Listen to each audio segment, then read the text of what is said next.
The choice can arrive before the road ahead is clear, making ordinary life feel like a demand for an impossible answer. You may have a map that simply stops while life still expects a decision. You may need to decide whether to stay or go, speak or remain quiet, commit or keep your options open. The demand is simple. How do you live, choose, and keep moving when certainty never arrives first? We like to imagine there's a correct feeling that comes before a correct decision. Confidence will settle in, the signs will align, doubt will finally step aside and grant us permission. Until then, we keep our lives in draft form. But certainty can become a disguise for control. We demand proof that no choice can provide, then call the delay wisdom. We agree too quickly with frightening thoughts because they sound urgent, or we force an answer because not knowing feels unbearable. Either way, uncertainty starts making the decision for us. This isn't a method for conquering anxiety, finding calm on command, or becoming tougher than everyone else. It won't tell you to trust the universe. It won't turn an ancient philosopher into a productivity coach with a marble bust. By the end of tonight, I want to leave you with a different question. What kind of judgment can carry us when proof runs out? Sometimes you wait, sometimes you move. The difficult part is knowing what your waiting serves. Complete readiness may never come. We may still have to send the message, make the choice, or remain with a situation whose meaning hasn't settled. A map can be unfinished without being useless. You still have landmarks, limits, consequences, and a direction you can answer for. If you enjoy thinking through questions like this with me, subscribing helps others find them too. Liking and sharing the video helps even more. Now, let's begin. It's late, the room is quiet, and the choice is still waiting where you left it. Maybe it's a message you haven't answered, a job you might leave, a relationship that can't remain exactly as it is. You've gone over the facts so many times that the facts have started to feel worn smooth. Still, you don't move. You're waiting for one final sign that will make the decision safe. We often tell ourselves this is simply being sensible. Sometimes it is. Caution can protect us from acting on impulse, ignoring evidence, or making a costly choice for a bad reason. A pause isn't automatically fear, and speed isn't courage. Good judgment needs time. But there's a point where caution and certainty stop asking for the same thing. Caution asks whether the reasons are strong enough. Certainty asks whether the risk can disappear. It wants a guarantee that the new work will succeed, that the honest conversation won't end the relationship, that the move won't become a mistake, that the life beyond the threshold will justify leaving the life we already know. Life rarely signs that guarantee. So the unfinished path stays unfinished. The message remains unread. The map is half drawn because every possible route includes some loss, embarrassment, regret, or surprise. We say we're postponing the decision until we know more. Yet, while we wait, days still make decisions around us. The job continues, the distance grows, the body changes, other people respond to our silence. Refusing to choose doesn't place us outside the consequences. This is why the desire for certainty isn't just a private weakness inside a nervous mind. It can become a posture toward life, the belief that we're entitled to final proof before we give ourselves permission to act. Once certainty takes that role, uncertainty begins to look like a fault in reality, something that should have been cleared away before we arrived. But uncertainty isn't an unusual interruption. It's part of choosing anything that matters, because the choice reaches into a future we cannot inspect in advance. We can gather evidence, we can think carefully, we can ask what we owe to ourselves and to other people. None of that is foolish. The trouble begins when reasonable judgment quietly becomes a demand that life remove every remaining chance of pain. Waiting for final proof is already a choice about how life should work. It gives the unknown the power to withhold permission, sometimes for years. And that leaves us with the question philosophy must answer: how can we judge well enough to live when certainty never arrives?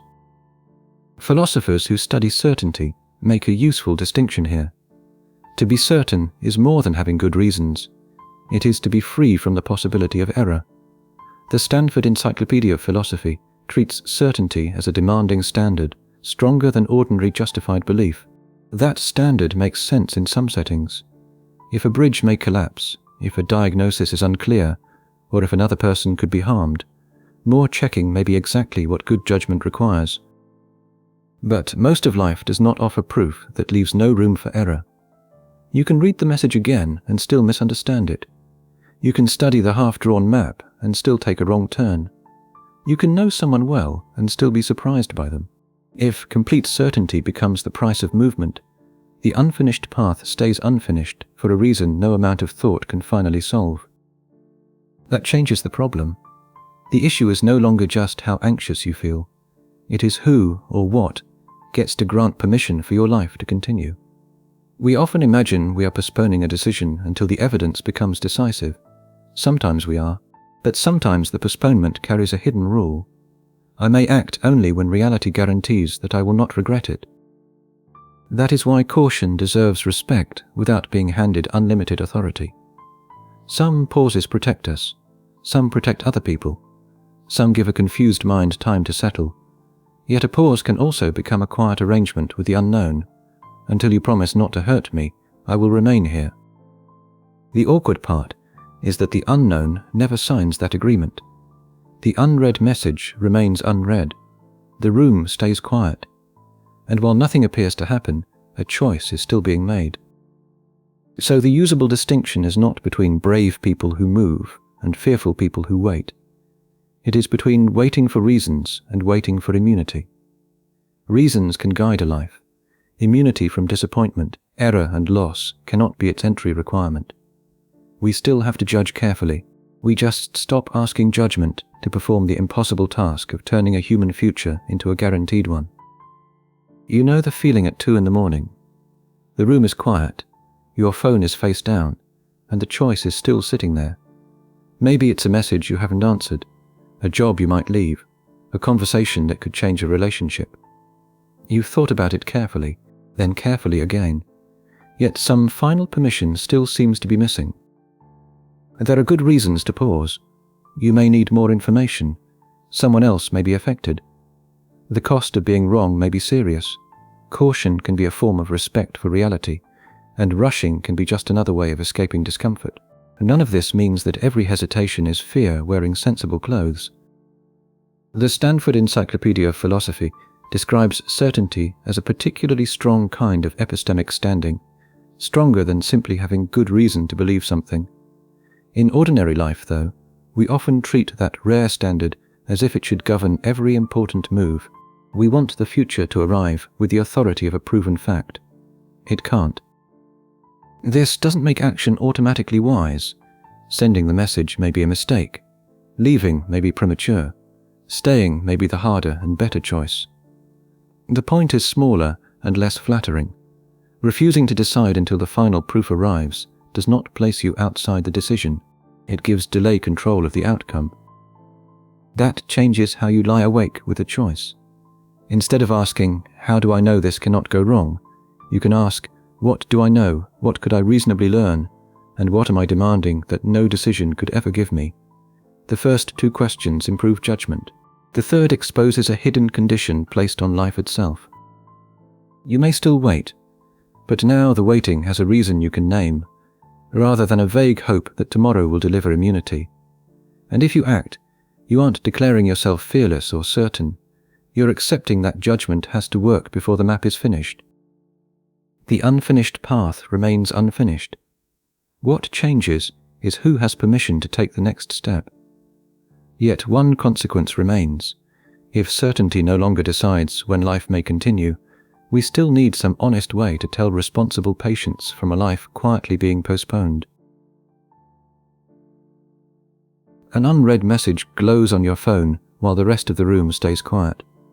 You've imagined answering it, ignoring it, saying the wrong thing, and regretting every option. So you tell yourself you're still thinking.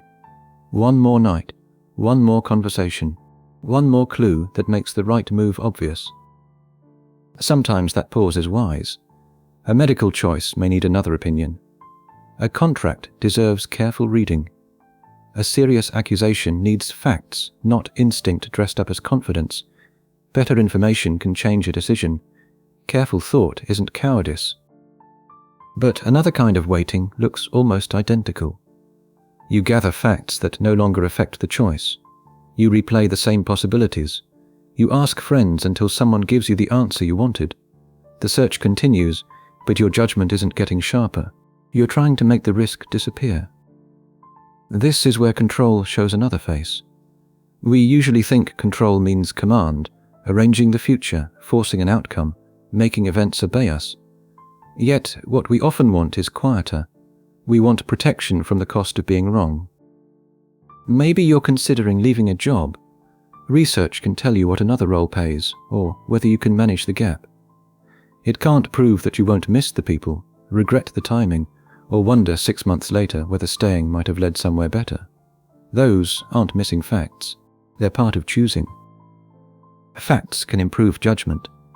Fantasy certainty offers something facts cannot: exemption from regret, blame, grief, and the awkward knowledge that another choice might have led somewhere else. It turns certainty into armor. That armor is tempting, because decisions don't end when we make them. We live beside their consequences. A careful choice can still hurt. It can be reasonable and still go badly.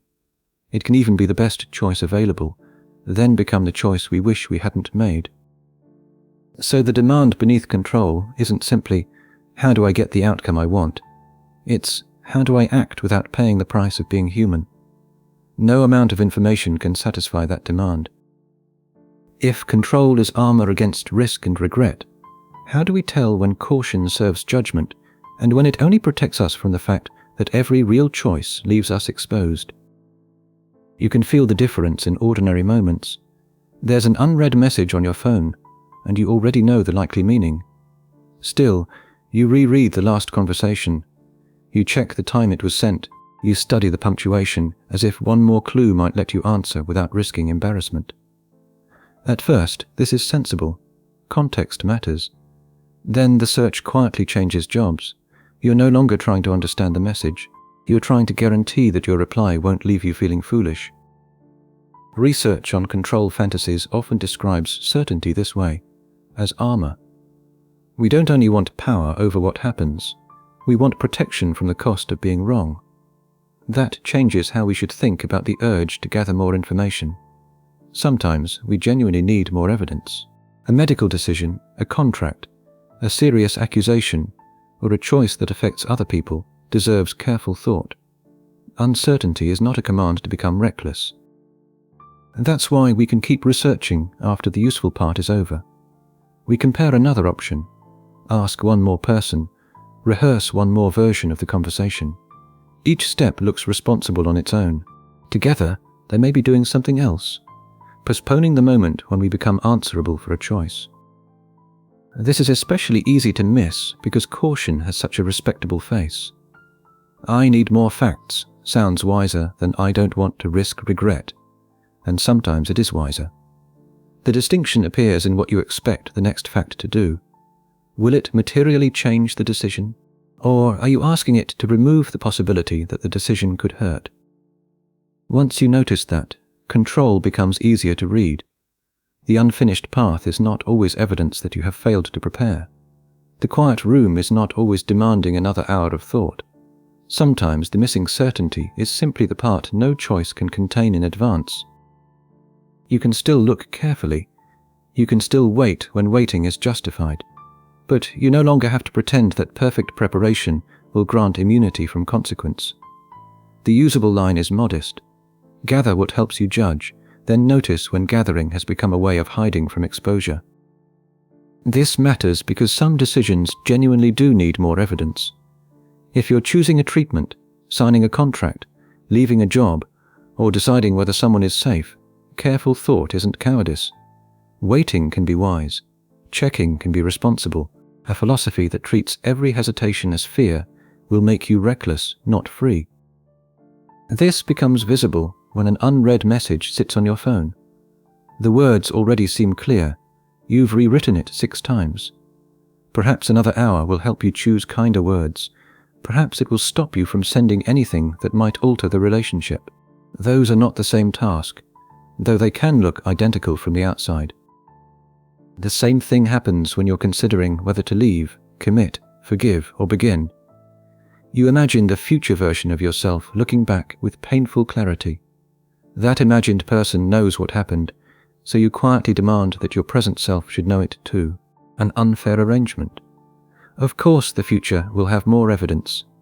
It gets to inspect the consequences after they arrive. So judgment has to work without that advantage. You ask what you know, what you still need to know, and whether the missing fact is realistically available. You ask what waiting costs as well as what acting risks. Then, sometimes, you move while the map is still half drawn. That doesn't make the choice correct. It doesn't protect you from grief, embarrassment, or the discovery that you misunderstood something important. It simply ends the hidden bargain in which you agree to live only after life promises not to punish you for participating. Control often hides there, in the wish to be exempt from risk and regret. Once you can name that wish, patience becomes more honest, so does action. You may wait because one fact could change your judgment. You may act because no available fact can remove the exposure. Either way, you're no longer confusing care with a guarantee. But giving up the guarantee creates its own discomfort.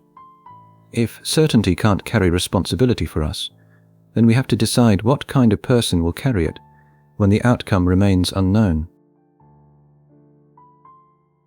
You send a message and the room goes quiet. Maybe it's a job application, an apology, or one honest sentence you've delayed for 3 days. The message is yours, the reply isn't. Yet within minutes, your mind starts behaving as if the silence were a problem you should know how to solve. This is where our idea of control becomes strangely ambitious. We don't just want to choose carefully. We want our careful choice to secure the result. And if the result goes badly, we inspect ourselves as though every disappointment must reveal a mistake in planning, discipline, or emotional strength. Something happened outside our choice, but part of us still insists it should have been manageable.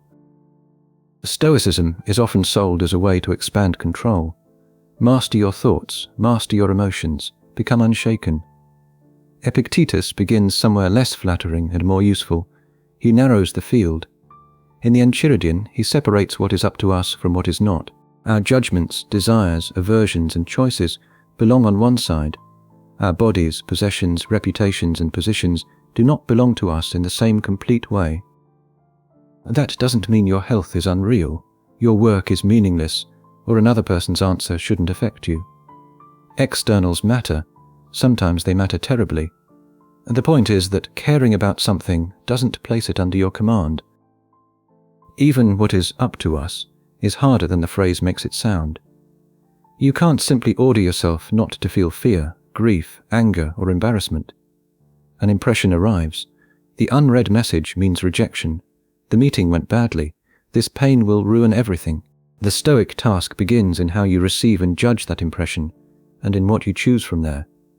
It isn't emotional invulnerability, it's responsibility within a smaller border. That smaller border leaves uncertainty exactly where it was.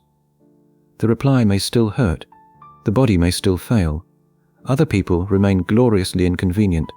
Stoicism offers no secret command panel behind the world. What it removes is the false demand that your choices should control what follows from them. This corrects the productivity version of Stoicism, where every outcome becomes evidence of personal management. You may act well and lose. You may judge carefully and still regret what happened. Narrowing control doesn't protect you from those facts. It protects you from claiming authority you never had. So the demand remains, but it becomes cleaner. When the outcome is not yours to command, what exactly is? You can see the difference in a small moment. An unread message sits on your phone. You care about what it says. You may have done everything you could to make the conversation go well. Still, the reply belongs partly to another person, with their own fears, timing, memories, and mood. Epictetus begins the Enchiridion with a blunt division. Some things are up to us, others are not. The phrase sounds simple enough to fit on a coffee mug, which is unfortunate, because his point is much less comfortable than that. He isn't saying that everything outside your mind is meaningless. Health matters.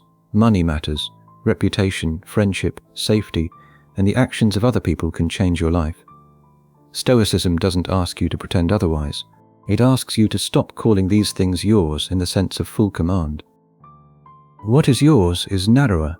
How you judge what appears, what you choose, what you pursue, what you resist, and how you respond to the impression in front of you. Even here, yours doesn't mean easy. Your first reaction may arrive before you've had time to approve it. Fear can tighten your chest. Anger can produce a complete closing argument in about 4 seconds. The work begins when you decide what that reaction means and whether it deserves to lead. The Stanford Encyclopedia of Philosophy's account of Epictetus makes this distinction more precise. His concern isn't mental domination. It is the proper use of impressions, the stories and judgments that rush in with an event. The message remains unread. That is the event. They're ignoring me because I'm unimportant is a judgment added to it. The judgment may be right, wrong, or impossible to confirm, but it is where your responsibility enters. This is harder than telling yourself not to care. Not caring can become another performance of control, usually with clenched teeth. Epictetus asks for something more honest. Care about the outcome, feel its weight, then notice the exact point where your authority ends and interpretation begins. You still have to cross the threshold, send the apology, attend the appointment, or wait in the quiet room. Stoicism doesn't make you emotionally untouchable while you do it. It gives you a cleaner task. Meet the impression carefully. Choose without pretending that choice owns the result. That distinction won't remove uncertainty. It does stop uncertainty from impersonating a personal failure. The world remains partly beyond you, as it always was. Your judgment now has less territory, but within that smaller space, it has real work to do. That sounds simple until the judgment arrives at full speed. They're angry. I've ruined this. I should have worded it differently. Epictetus calls these first appearances impressions. They show up before we've calmly decided what they mean. Stoic practice begins when you stop treating each impression as a final report from reality. You don't have to become cold. The reply matters because the person matters. The outcome may affect your friendship, your work, or tomorrow. Externals are real, and some are plainly better than others. A kind response is better than a cruel one. Keeping your job is usually better than losing it. Stoicism doesn't flatten those differences. It asks you to stop claiming command over them. In the opening of the Enchiridion, Epictetus divides what is up to us from what is not. Judgment, desire, aversion, and choice are on our side. Reputation, status, the body, and other people's actions aren't fully ours. As the Stanford Encyclopedia of Philosophy explains, this doesn't mean every thought obeys on demand. Freedom lies in how we examine impressions and shape our choices. That takes practice, and we can still get it wrong. So when the reply comes, perhaps it's harsher than you hoped. The useful move isn't pretending you're unbothered. You may feel embarrassed, angry, or frightened. Your task is narrower. Ask what the message says, what story you've added, and what response you can stand behind. You can apologize without controlling forgiveness. You can explain yourself without controlling whether you're believed. This smaller field of control can feel insulting. We want a lever that moves the world. Stoicism gives us responsibility for the lever we have. You still face uncertainty, but with fewer imaginary duties. The map still ends halfway. You cannot guarantee the road. You can choose the next step without lying about who controls the ground beneath it.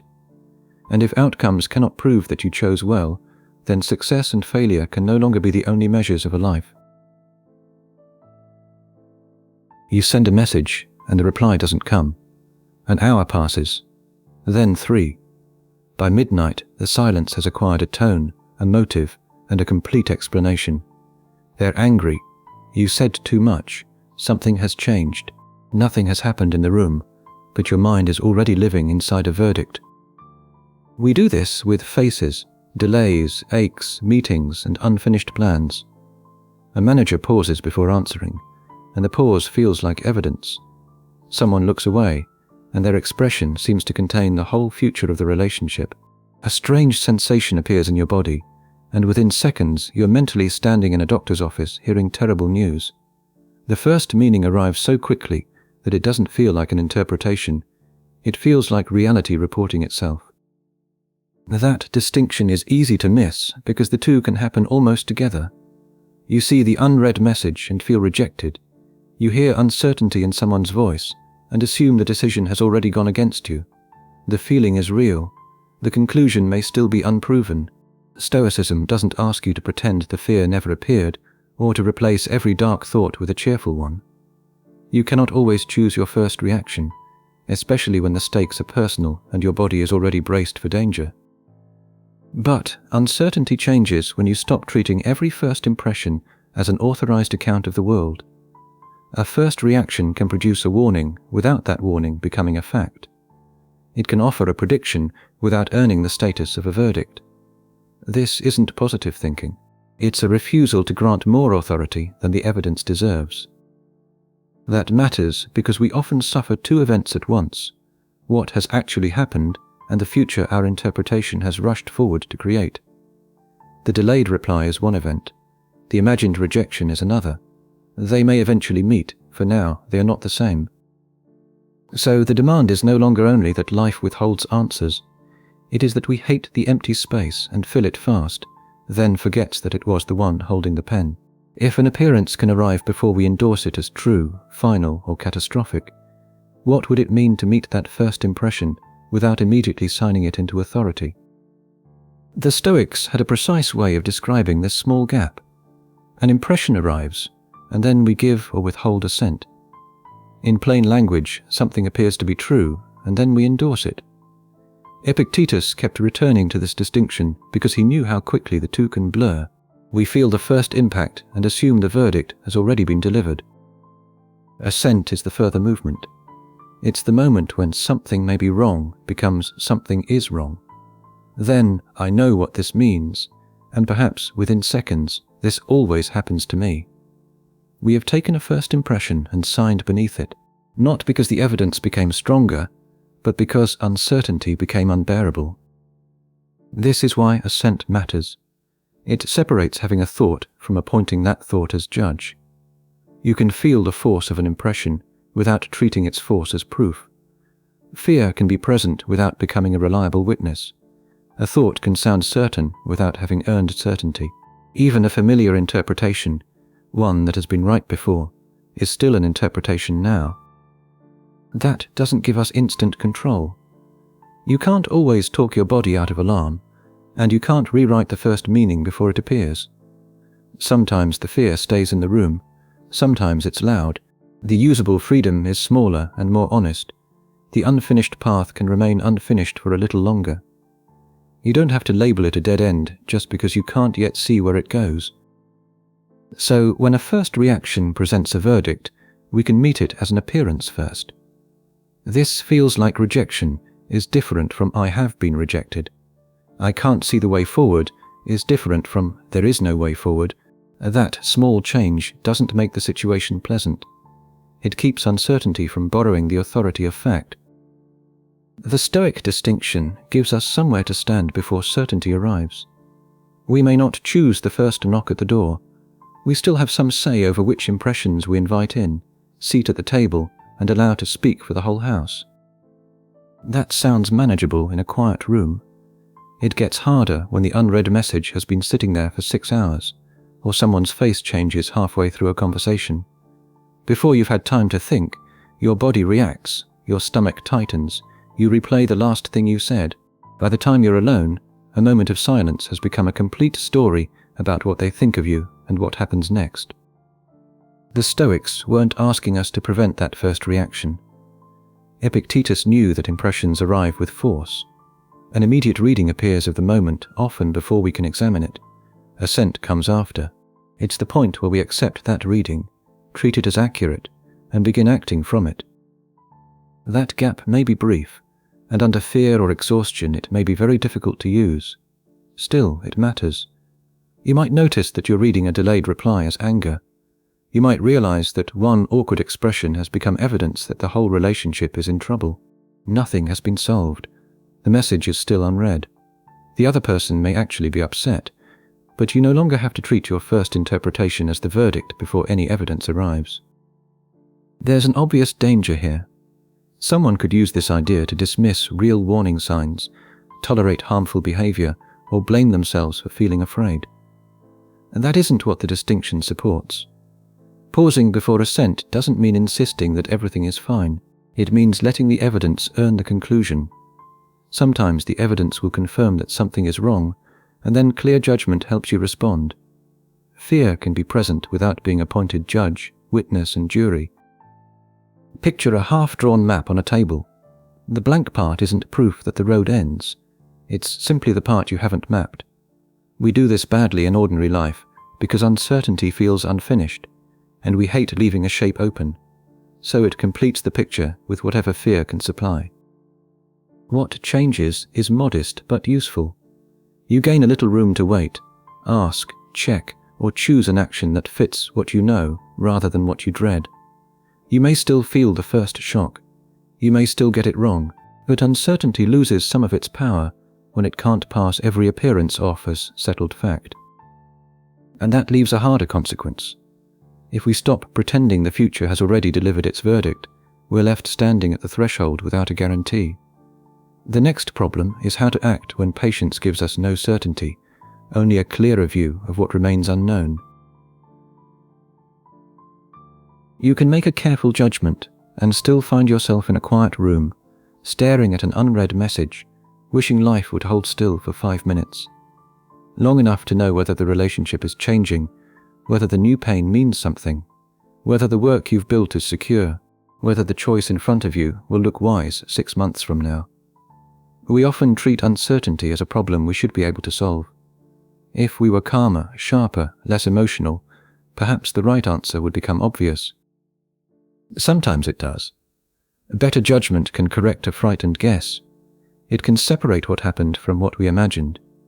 But it cannot freeze the person on the other side of the message. It cannot keep your body exactly as it was. It cannot make a promise immune to time. Even a half-drawn map can be accurate and still fail to show what the road will become by morning. This is where Marcus Aurelius is more demanding than the productivity mascot people sometimes turn him into. In the Meditations, he keeps returning to change as a basic condition of the world. Things form, pass, combine, and become something else. Stoic discipline matters because our judgments affect how we meet those changes. It does not grant us a private exemption from them. That distinction is uncomfortable. You may do the honest work of seeing clearly and still lose something.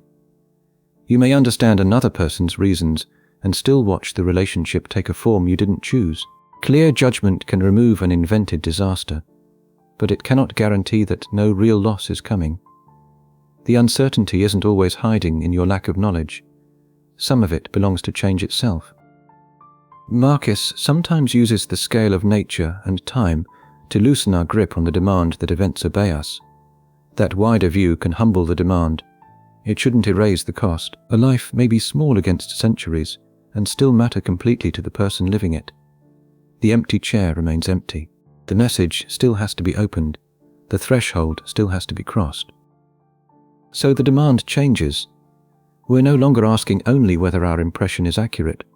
We're asking how to live with care in a world that will not promise to stay as we understand it. If better judgment cannot make reality hold still, what kind of steadiness is actually possible? That distinction matters. Stoicism is often reduced to controlling your thoughts, as if a disciplined mind could turn life into a well-managed room. The account of Stoicism in the Stanford Encyclopedia of Philosophy is more demanding than that. Our judgments matter because they shape fear, desire, and action. But judgment operates inside a changing world. It helps us respond to events. It does not place those events under private control. Marcus sometimes widens the frame. He looks at generations passing, cities changing, and human affairs becoming small against nature and time. That can sound cold if we use it carelessly. Your loss does not become painless because the universe is large. A half-drawn map still represents somewhere you hoped to go. A person's absence is not corrected by pointing at the stars. Scale does something narrower and more useful. It challenges the demand hidden inside distress. This was not supposed to change, at least not yet, and certainly not without my consent.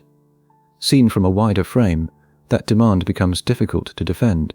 Change is not a personal exception imposed on your life. It is the condition in which every life takes shape. This doesn't ask you to care less. It asks you to stop treating care as a claim of ownership over the future. You can value a friendship without being promised its permanence. You can commit to a path while knowing the map will need redrawing. You can grieve what has passed without concluding that your judgment failed because you could not prevent the passing. So when uncertainty enters the room, the Stoic move is not to pretend that nothing important is at stake. Something may be. The move is to separate the human cost from the private demand for a guarantee. You honor the cost. You loosen the demand. Then you take the next honest step across the threshold, knowing that steadiness was never the power to keep the world still. You see this most clearly in the small decisions that never feel philosophical, the unread message, the application sitting unfinished, the conversation you keep postponing because you want to know exactly how the other person will respond. We tell ourselves we're waiting for clarity. Often, we're waiting for the risk to disappear. But some uncertainty belongs to the fact that things change. More information can help. Better judgment can help. Neither can turn a living situation into a fixed one. By the time you've chosen your words, the mood may have shifted. By the time you've drawn the perfect map, part of the ground may have moved. Marcus Aurelius returns again and again to this passing quality of things.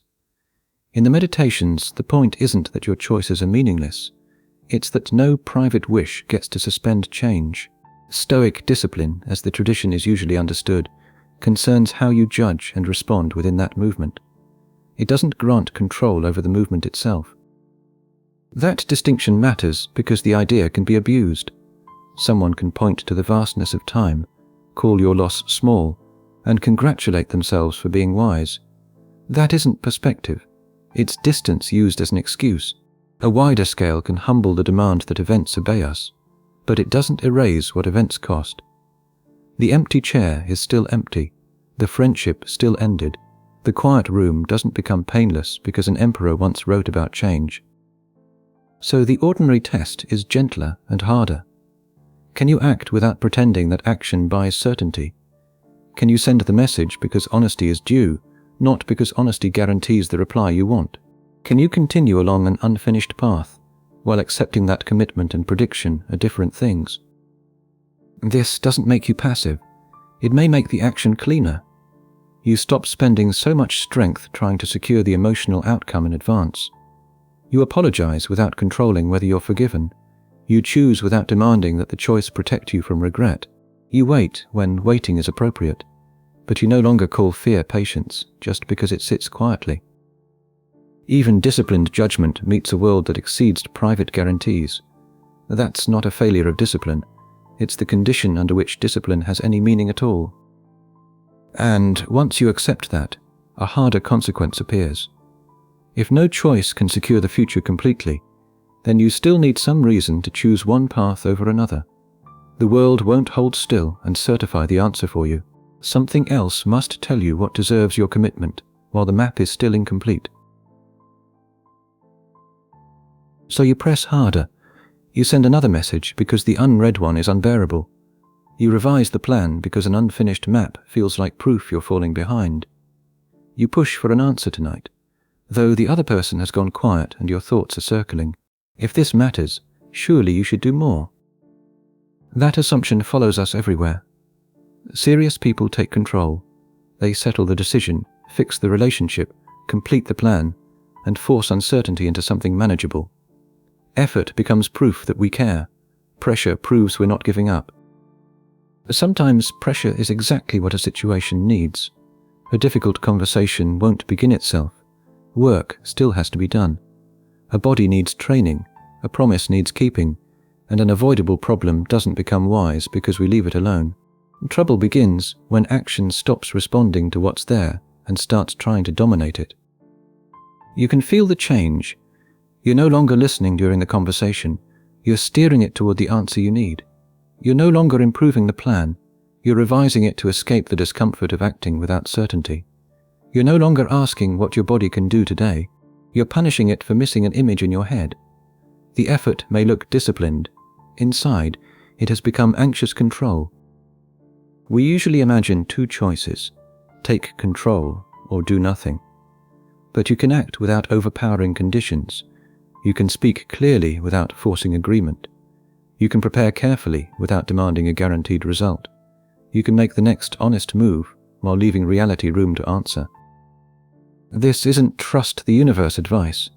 Reality can be harsh, and effort matters. The point is narrower.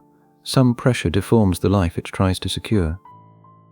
How do we act seriously in a world we cannot command, responding without trying to conquer it? Picture an unread message sitting on your phone. You care about the person. You want clarity. So you draft a reply, delete it, draft another, and keep adjusting each sentence until it can somehow control how they receive it. That's effort, certainly. But it may no longer be useful action. The message has become an attempt to manage another mind before it has even answered. There is another kind of action. You still pay attention. You still choose your words and accept the risk of sending them. But you stop demanding that the action guarantee its own result. You respond to what is actually here, instead of wrestling with every possible future at once. The Tao Te Ching gives this distinction a name through the idea often translated as non-action or non-forcing. Those translations can sound passive, as though the advice were to sit in a quiet room while your life catches fire. That isn't the point. As the Stanford Encyclopedia of Philosophy's account of Daoism helps clarify, this kind of action is responsive. It works with the shape of a situation without the anxious need to dominate it. Tao Te Ching 29 warns against trying to seize and control the world as though it were an object that would simply obey. Push too hard, and you can spoil what you meant to improve. Hold too tightly, and you can lose what you meant to keep. The warning isn't that effort is bad. It is that some things change under pressure, including the person applying it. Tao Te Ching 48 takes the idea further. It describes a kind of learning through subtraction, less interference, less needless forcing, less of the activity we perform mainly because doing more makes us feel safer. This isn't laziness. Laziness avoids the demand of the moment. Non-forcing meets that demand without adding a private campaign to make reality surrender. You can feel the difference in ordinary decisions. One response comes from the situation. Send the clear message, revise the half-drawn map, take the next turn on the unfinished path. The other comes from panic about uncertainty. Explain yourself 6 more times, redraw the entire map before moving, insist that no step counts unless the destination is guaranteed. Both can look serious from the outside, only one is listening. Living with uncertainty may ask less domination from you, but not less care. You act, watch what changes and adjust. You let the reply be a reply, not a verdict on your worth. You let the path reveal information no map could contain in advance. Serious action doesn't always press harder. Sometimes it removes the demand that was preventing a real response. You can see the difference most clearly when something matters enough to make you impatient. A conversation feels uncertain, so you keep pushing for an answer. A plan begins to wobble, so you tighten every deadline. A decision won't become obvious, so you circle it until thought turns into strain. The effort feels responsible. You're trying to protect something. Yet, after a certain point, the demand begins to damage the very thing you wanted to secure. A person who feels cornered may agree just to end the conversation. A plan controlled down to the hour may stop responding to new information. A decision forced too early may give you relief, but relief isn't the same as good judgment. In each case, action continues. What disappears is responsiveness. That distinction matters because non-forcing is easy to misuse. Someone can call avoidance patience. They can refuse a difficult conversation and pretend they're allowing events to unfold. They can neglect a promise, miss the deadline, or leave another person carrying the consequences. That isn't responsiveness. It's withdrawal with nicer branding. Responsive action stays accountable. You send one honest message, then allow space for an honest answer. You make the best plan the evidence supports, then change it when the evidence changes. You choose when waiting would only hide fear. You wait when choosing would merely silence discomfort. There's effort in all of this. Often there's more attention than forcing requires, because you can't hide behind the simple rule of pushing harder. Some pressure deforms the life it tries to secure. We know this in the body. Grip a delicate object too tightly, and control becomes destruction.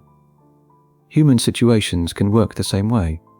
Trust, timing, judgment, even ambition need enough structure to hold them, and enough room to move. Removing anxious domination doesn't guarantee peace, success, or the answer you wanted. It does make another kind of seriousness possible, one that can meet what is happening without immediately trying to conquer it. But once control is no longer your only proof that you care, a harder problem appears. You still have to decide when to act, when to wait, and how to tell patience from fear. You type the message, read it twice, then leave it sitting there. The room is quiet. The little arrow on the screen makes sending look effortless. One touch, and at least something would happen. But you know that speaking now might turn a difficult conversation into a worse one, so you wait. And almost immediately, waiting begins to feel suspicious. If you cared, wouldn't you act?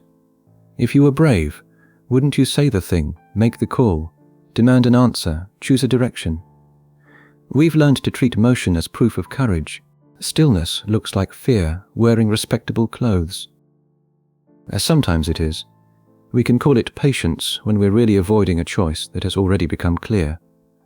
We can spend months giving it time, because honesty would cost us a relationship, a job, an identity, or the hope that someone else will decide for us. Patience can become a very polite form of self-deception. But not every delay is avoidance. Sometimes you wait because the facts are incomplete. That is prudence. Sometimes the facts are clear enough, but the moment isn't. The conversation needs the anger to cool. The body needs rest before another demand. The plan needs one more piece before effort stops being waste. That is disciplined timing. These forms of waiting can look identical from the outside. The unread message stays unread. The map remains half-drawn. You stand at the same threshold. Yet inwardly, something very different may be happening. Avoidance turns away from reality. Prudence admits what it doesn't know. Disciplined timing stays close to reality and refuses to force an answer before action can serve it. That doesn't make patience soft. Done honestly, it asks you to remain available. You don't flee the decision, and you don't bully it into arriving early. You keep watching for what changes, what becomes clear, and what your own reluctance may be hiding. You remain answerable to the situation, rather than using either action or delay to escape discomfort. This is why patience can't simply mean doing nothing. It has to include attention, restraint, and a readiness to move when the time comes. Motion is not always courage, and stillness is not always avoidance. The harder test is whether your waiting keeps contact with what is real, or quietly protects you from it. So when restraint feels like surrender, and action feels like force, how do we tell disciplined timing from fear? One useful way to understand patience is to separate three things that can look identical from the outside. There is avoidance, where you delay because you don't want to face the cost of choosing. There is prudence, where you pause because the facts aren't settled. And there is disciplined timing, where the direction may be clear, but forcing the moment would damage what you're trying to do. The quiet room doesn't tell you which one you're practicing. Neither does the unread message on your phone. You can leave it unanswered because you need an hour to calm down, or because you hope silence will make the whole problem disappear. The action looks the same. Your relationship to reality is different. This is where the Daoist idea of non-forcing becomes useful. It doesn't mean drifting through life and calling it wisdom. It means noticing when your effort has become a fight against the shape of the situation. You can't pull a plant taller. You can't force another person to understand before they're ready to listen. You can't squeeze certainty from a decision that still depends on information you don't have. More pressure may produce movement, but movement isn't proof of progress. Non-forcing asks you to work with what is available. Sometimes that means acting. Sometimes it means preparing, watching, or leaving enough room for the next fact to arrive. The unfinished path is still a path if you are studying the ground, gathering what you need, and staying ready to continue. It becomes an excuse when you stop looking at it. So patience isn't a soft alternative to courage. It can be one form of courage. The willingness to remain with an unresolved situation without demanding a quick answer just to calm yourself. But it keeps that dignity only while it remains accountable. You still notice deadlines. You still admit when someone deserves an answer. You still recognize the choice that delay is making on your behalf. When you're unsure whether to speak, wait, leave, or begin, the useful distinction isn't simply action versus inaction. Notice what your timing is serving. Is the pause preserving care, accuracy, or proportion? Or is it protecting you from a truth that has already become clear? Patience doesn't require premature closure. It does require that you keep looking. Picture the message sitting unread while you stand in the kitchen, phone in hand, rehearsing 3 different replies. One would end the uncertainty quickly. Another would keep everything pleasant. The third is honest, but you're not yet sure whether it's honest in a useful way or merely sharp. Holding back one more text may be the patient choice. It may also be avoidance with excellent manners. Daoist non-forcing helps when our first impulse is to push until reality gives us the answer we want. There are situations where more pressure produces less clarity. A tense conversation can harden under demands. A decision made to escape discomfort can solve the feeling before it solves the problem. You can move quickly and still be running away. But non-forcing does not mean making a home inside hesitation. Water moves around the rock. It doesn't hold a meeting about the rock for 6 months. If your patience depends on never naming what you know, it has stopped serving reality. It is serving your fear. This is where Aristotle's concern with timing gives the idea a useful brace. A good action is not judged only by what you do, but by when, toward whom, and in what measure. The same sentence can be cruel today, necessary tomorrow, and cowardly next month. Timing is part of judgment. It cannot replace judgment. So perhaps you leave the message unanswered for an hour. You walk. You let the first heat pass. Then you return, not to see whether the choice has disappeared, but whether you can make it without using force to manufacture certainty. The pause has done its work if it gives you a cleaner view of what must happen. It has failed if it merely makes delay feel noble. Patience can stay answerable to reality. It can refuse premature closure without pretending that every open door should remain open. You may still feel unsure when you speak, leave, begin, or finally send the message. The next problem is harder. How do you act when clarity remains incomplete, but your delay has begun to shape someone else's life? An unread message sits on your phone while the room around you stays quiet. Nothing new has happened, yet your mind has already settled the case. They ignored me because they don't care. I failed because I'm not capable. This uncertainty means the future is going wrong. One interpretation begins to feel less like a guess and more like the floor beneath your feet. If you loosen your grip on it, even for a moment, you worry that you'll have nothing left to stand on. That grip can feel like clarity. Sometimes it even calms you. Once you've decided what the silence means, the waiting becomes easier to explain. You can rehearse the argument, prepare the exit, punish yourself, or blame them. The unfinished path now looks finished. The trouble is that your certainty may come from the frame, not from the facts. A frame helps us make sense of experience. We can't live without one. But a frame also decides what gets left outside it. If you've decided that a difficult meeting proves you're failing at work, you'll notice every pause in your manager's voice and miss the ordinary signs that the conversation was simply awkward. If you're certain that someone's distance is rejection, even their tiredness can look like evidence. The story keeps confirming itself because it has quietly taken control of what counts as proof. This is one reason uncertainty can grow while you're trying to eliminate it. You cling harder to one view, then reality keeps producing details that don't quite fit. Instead of revising the frame, you work harder to defend it. The half-drawn map becomes sacred precisely because the territory refuses to cooperate. That changes what patience must do. Waiting is not enough if the same interpretation sits untouched at the center of the pause. A frame can steady us while also distorting what we are able to notice. So when certainty has become an attachment to one view, how can you loosen your grip without losing your ability to judge? One useful answer comes from Zhuangzi, the ancient Chinese thinker often associated with Daoism.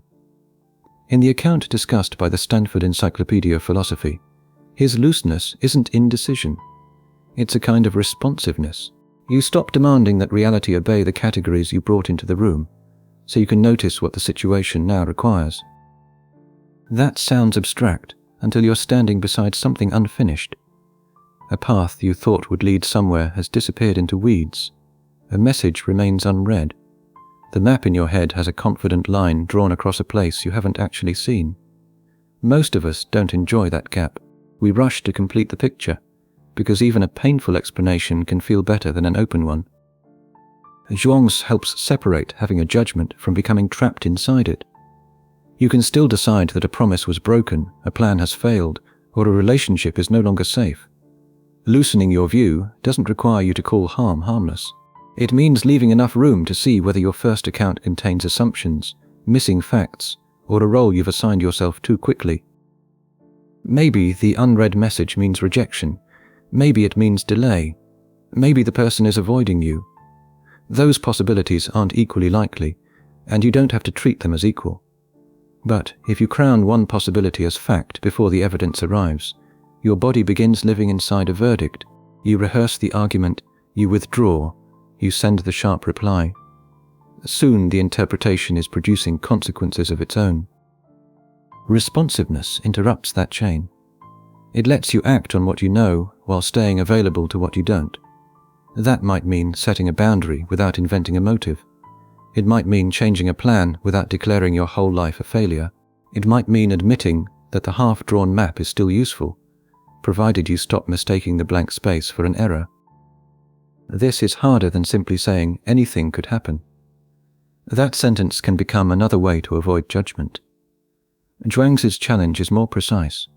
Hold your judgments lightly enough that reality can still correct them. Keep your eyes open. Revise when the ground changes. Don't turn yesterday's explanation into a loyalty test. The certainty often feels like strength because it ends the uncomfortable work of looking again. But sometimes strength is remaining responsive at the threshold, able to choose without pretending you can see the entire path. You keep your judgment. You release its claim to be the whole world. You see how this plays out when a message sits unread on your phone. Perhaps it came from someone who disappointed you. Before you open it, you already know what it means. They're making excuses, they want something, they haven't changed. That story may be reasonable, it may even be right, but once it becomes the only possible story, you stop responding to the person in front of you. You respond to the version of them you've been carrying. The same thing happens with failure. You miss an opportunity, lose momentum, or make a choice you regret. Soon the event becomes a verdict. I always ruin good things. I'm too late. This is simply who I am. A verdict gives shape to the mess. It can even feel like honesty, yet it quietly decides what you'll notice next. Evidence that supports the verdict looks important. Evidence against it looks naive. Zhuangzi's kind of looseness doesn't ask you to call every interpretation equally wise. Some readings are careless. Some people really are avoiding responsibility. Some plans really are failing. Judgment still matters because your actions have consequences. If you use uncertainty to excuse everything, you haven't become more open. You've found a softer way to hide.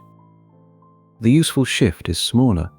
Before acting, you make room for the chance that your first frame has left something out. You open the message and read the actual words.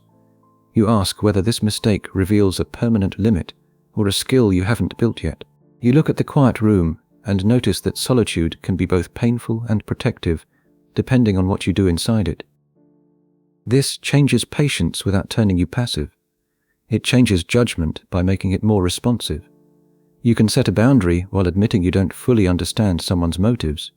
You can leave a bad situation without claiming every part of it was worthless. You can choose a direction while knowing the map is incomplete. Loosening your grip won't guarantee peace, success, or a better ending. It does give the present more influence over what you do next, and that leaves one consequence we can't avoid.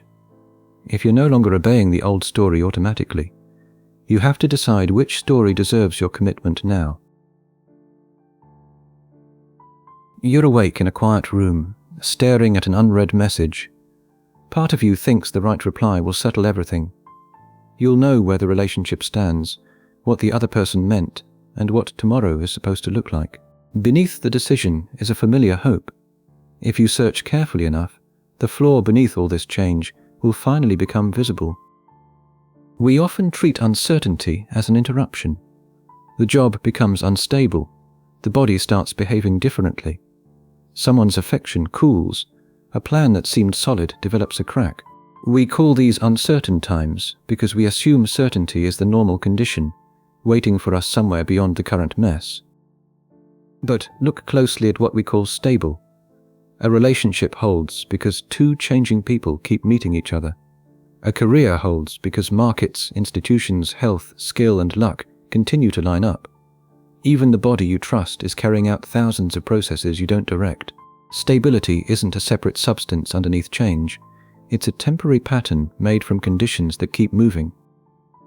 This doesn't make pain imaginary. Consequences still arrive.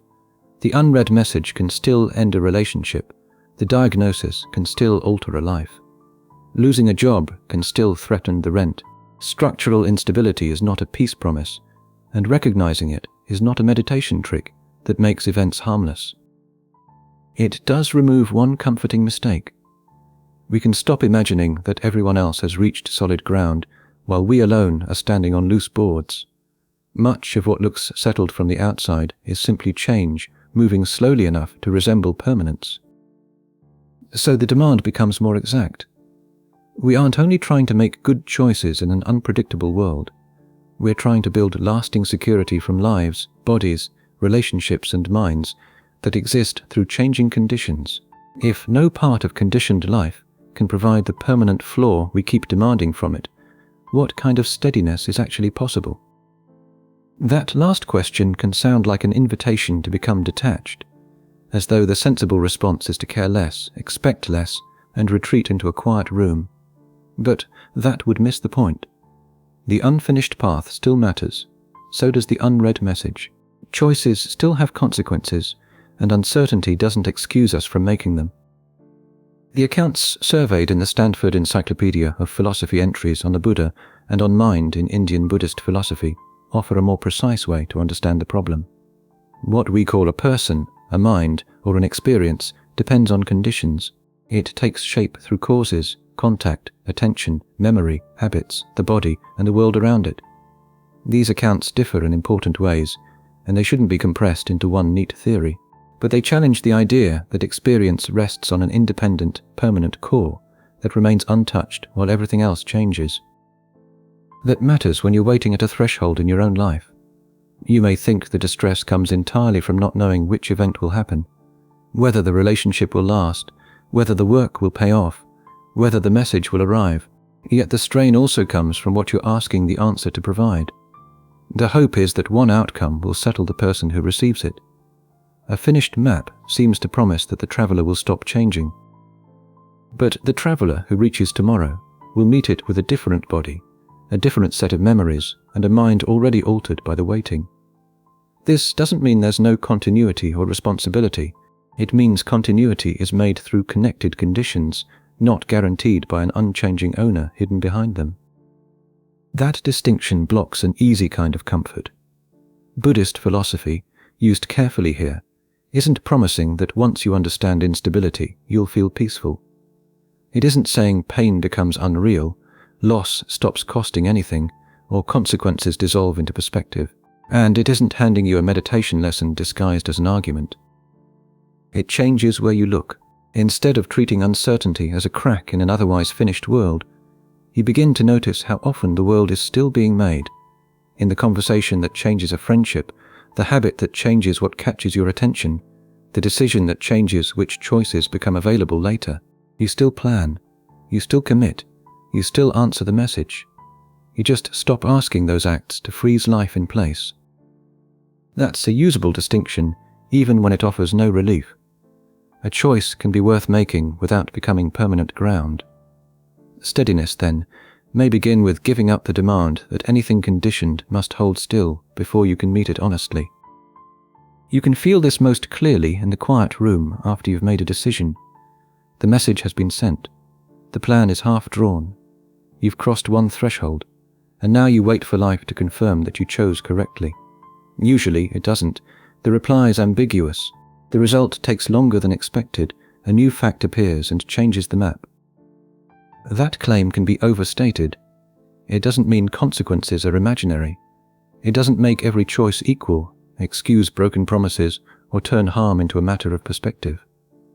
If you ignore an unread message for 3 weeks, the other person may still be hurt. If you walk away from work, love, or responsibility, instability won't politely erase the cost. Philosophy becomes useless when it gives us grand language for avoiding ordinary accountability. The practical shift is smaller and more demanding. You stop judging every unsettled outcome as a failure to secure enough control. You can reconsider a plan without pretending the first plan was foolish. You can wait for an answer without turning the silence into a verdict on your worth. You can admit that someone has changed without forcing their past self to explain who they are now. None of this promises peace. Some uncertainty remains exhausting. Some losses stay losses. The point is simply that instability doesn't arrive only when the plan collapses. It was already present while the plan looked solid, because the people, motives, circumstances, and judgments holding it together were conditioned too. That makes uncertainty more exact. We're no longer searching for permanent ground and blaming ourselves when we can't find it. We're deciding how to act where causes matter, consequences remain, and no decision can prevent the conditions around it from changing. What remains unresolved is harder. If the ground was never stable, what should responsibility mean when our actions still leave marks on other lives? The demand becomes clearest when an unread message glows on your phone and the room around you is quiet. You know that whatever you send may change the relationship, so you search for the version of yourself who can make the clean decision, the mature one, the disciplined one, the person who won't regret this tomorrow. We often treat that person as if they're already inside us, waiting beneath the panic to take control. The situation may be uncertain, but surely there's a stable me underneath it all. That assumption is comforting. It gives us somewhere to stand. Work can change. The body can change. Other people can surprise us. But we imagine the one experiencing those changes as separate from them, like someone holding a half-drawn map while remaining untouched by the weather. Except the person holding the map has also been moving. The self that wants a final guarantee has a history. Your fears were shaped by what happened before. Your standards came from people you trusted, resisted, copied, or tried not to become. Even the future you want can look different after one conversation, one illness, one ordinary year.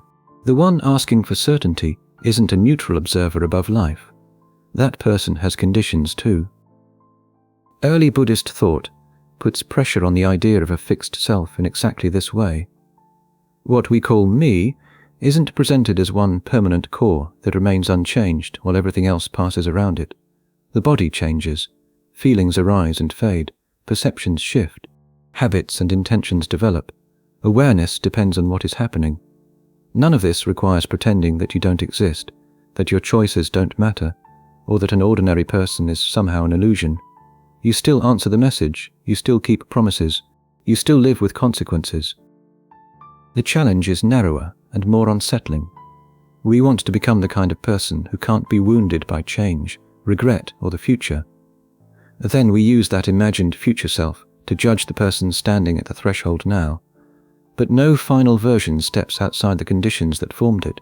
Identity has continuity, yet continuity isn't the same as a permanent owner hidden beneath experience. So the uncertainty isn't only in the road ahead, it reaches the traveler too. The person seeking solid ground is changing while they search, carrying old fears into new choices and becoming someone slightly different through every choice they make. If there is no fixed self standing outside change, who is responsible for the life that continues? This is where an early Buddhist idea becomes useful and also easy to misunderstand. The teaching of not-self does not say that you don't exist. It doesn't erase the person who sent the message, broke the promise, kept going, or woke up with yesterday's grief still in the room. It challenges a narrower assumption that somewhere inside all this change sits a permanent, independent me who owns experience without being altered by it. We often imagine that inner owner as the one reliable witness.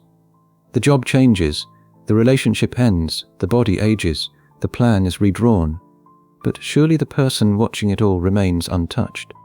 Not self puts pressure on that picture. The watcher has a history too. Your attention has been trained, your fears have been learned, your sense of what counts as success was shaped before you were old enough to question it. Even the voice demanding certainty arose under particular conditions. So the person asking, "What should I become?" isn't standing above the unfinished map. They're drawn on it. That doesn't destroy continuity. The unread message is still yours to answer. Yesterday's choices still have consequences. A promise made by the person you were can still place a claim on the person you are now. Buddhism did not need a permanent inner substance to make room for responsibility. A life can continue through causes, habits, memories, commitments, and consequences without requiring an unchanging owner behind them all. Think of a path worn into the ground. It exists because many footsteps have passed that way. Each step inherits the shape left by earlier steps, and each one deepens the path or begins to turn away from it. There is continuity, but nothing in the path stands outside weather, pressure, and time. Your life has that kind of continuity. What you've done matters. What happened to you matters. Neither has to become an eternal definition of who you are. This changes the search for certainty, because the self-demanding of final guarantee is also conditional and moving. You can't inspect the future from a perfectly neutral control room. Your judgment arrives with loyalties, wounds, hopes, and habits already inside it. That may sound like one more reason to distrust yourself. It can also loosen an impossible demand. You don't need to discover the one fixed identity qualified to choose correctly forever. You need to respond as honestly as you can from where you are, knowing the response will help shape who meets the next threshold. Responsibility remains. Ordinary personhood remains. What falls away is the burden of proving that every choice expresses some permanent final you. You can see the difference in something as ordinary as an unread message. It sits on your phone while you decide what answering would mean about you. If you reply warmly, are you weak? If you refuse, are you finally becoming someone with boundaries? A small action gets dragged into a trial about identity, and suddenly you're not answering a person. You're defending a version of yourself. The early Buddhist challenge to a fixed self doesn't mean that nobody is there or that actions no longer matter. You still remember what happened. You still make promises. Other people can still expect an apology when you cause harm. Continuity is real enough for responsibility. The challenge is narrower and more useful. None of this requires an unchanging owner hidden behind your life, untouched by time and circumstance. It matters at the threshold between judgment and action. You may be waiting to feel completely sure before sending the message, leaving the job, admitting the mistake, or taking the unfinished path. But the one doing the judging isn't standing outside the uncertainty. Your fear is judging alongside you. So is your pride. So is the person you were 5 years ago, still trying to avoid an old wound with a new decision. There's an obvious danger here. Someone could misuse this idea to escape accountability. That wasn't the real me. I've changed. Nothing is permanent, convenient, but change doesn't erase consequences. If anything, it makes your actions more serious, because what you repeatedly do becomes part of the conditions shaping what you do next. There may be no fixed self to protect, but there is still a life being formed. So the unfinished path doesn't need to reveal your final identity before you step onto it. You can act with care, accept correction, and let experience change your judgment without treating that change as betrayal. This won't make you immune to regret. It may stop regret from becoming a permanent verdict on who you are. The guarantee you wanted was supposed to protect the self from uncertainty. But that self is already involved, already changing, already being shaped by its attempts to stay safe. Once you notice that, certainty loses one of its most demanding jobs. The unresolved problem is no longer how to secure a permanent identity. It is how to live responsibly when neither you nor the world will hold still. An unread message waits on your phone as you stand in the quiet room. One reply might change a relationship. Silence might change it too. You want some solid fact beneath the decision, what this person truly means, what you truly feel, what the relationship really is when every misunderstanding has been stripped away. Something final, something that can't be contradicted tomorrow. And when no such foothold appears, we reach for a bleak conclusion. If nothing has a fixed nature, perhaps nothing is real enough to matter. Perhaps love is just chemistry, character is just circumstance, and every promise is temporary because the people making it are temporary. That conclusion feels logical. It isn't. When this philosophy speaks of emptiness, it doesn't mean a blank universe where people, choices, and pain disappear. It means that things don't possess an independent core that makes them what they are entirely by themselves. They arise through conditions and relationships, through history and use. Remove every dependency, and you don't uncover the pure thing hiding underneath. You remove the very conditions through which that thing exists. Consider your body. It is plainly real. It can tire and suffer injury. It can also be fed, held, and changed. But it isn't self-made or self-sustaining. It depends on air and food, on sleep and other bodies, and on a history you didn't choose. Dependence doesn't make your body imaginary. It explains how your body is possible. The same pressure appears in that unread message. The relationship isn't unreal because it has no permanent core. It exists through a shared history, daily contact, and two people who keep changing. Those conditions make it vulnerable. They also make it consequential. Your reply matters precisely because the relationship is not sealed off from influence. This is the decisive distinction associated with Nagarjuna and the Madhyamaka tradition. Lacking inherent own being is not the same as not existing. Emptiness denies a self-grounding core, not the ordinary reality of consequences. A thing can be dependently real without carrying some hidden certificate that guarantees what it must always be. That offers no cosmic comfort and no promise that everything secretly melts into one. The room is still quiet. The message still needs an answer or a refusal. Groundlessness means there is no final metaphysical flaw beneath the situation, no last layer that ends interpretation and removes risk. So the demand remains, sharpened rather than soothed.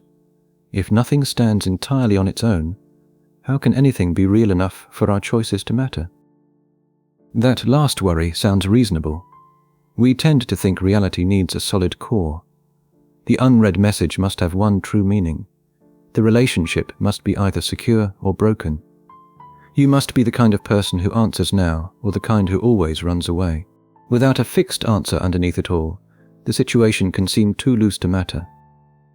Nagarjuna's argument, as explained in the Stanford Encyclopedia of Philosophy and in accounts of the Madhyamaka tradition from the Internet Encyclopedia of Philosophy, cuts across that assumption. Something doesn't need an independent core to exist and have effects. In fact, the things we deal with are possible because they arise through changing causes and relationships. The same correction applies to you. If there is no permanent core that settles who you are, it doesn't follow that your character is fake or that your decisions disappear into a void. Your habits have consequences precisely because they meet other conditions. The reply you send changes a conversation. The reply you avoid changes it too. Neither action needs a metaphysical guarantee before it can wound, repair, close, or reopen something. This is where emptiness becomes useful without becoming reassuring. It removes the fantasy that somewhere beneath the awkward room and the half-written message there is a final description that will make the choice risk-free. But it also removes the excuse that uncertainty makes the choice meaningless. You're acting within a set of conditions you didn't create alone, using a self that has been shaped and is still being shaped.